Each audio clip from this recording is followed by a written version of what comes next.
यांनी काय केलं, हिला 2022ला घराबाहेर काढली जबरदस्ती. बरं, घराबाहेर कशी काढली ना, तोही इंटरेस्टिंग मुद्दा आहे.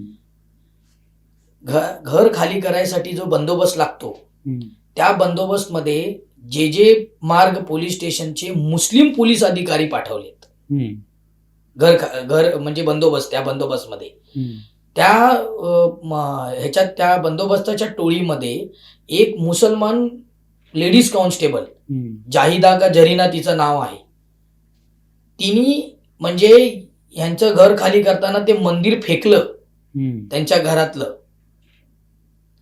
त्याच्यानंतर दुसऱ्या दिवशी जेव्हा आंदोलन झालं मोठं बीएमसीच्या ऑफिसच्या बाहेर, त्याच्यानंतर प्रशासनाने हस्तक्षेप घेतला आणि तो रूम तिला परत देण्यात आला.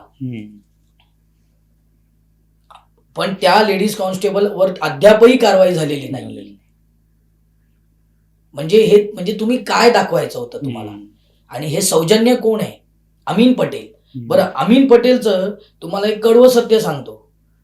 तुम्ही आत्ताही कधी गेलात ना, क्रॉफर्ड मार्केट साईडला जा, भेंडी बाजार साईडला जा, बॅनर काय लागतो माहितीये? जनाब अमीन पटेल साहब. जनाब हा शब्द कुठे वापरला जातो? पाकिस्तानामध्ये. जितके वरिष्ठ आहेत त्यांना तिथे जनाब म्हटलं जातं. मग हे काय पाकिस्तान आहे? जनाब अमीन पटेल आले कुठून?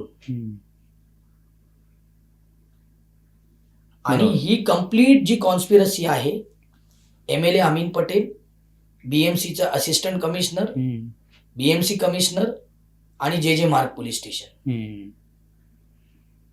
तुमची काही सुनवाई होणार नाही.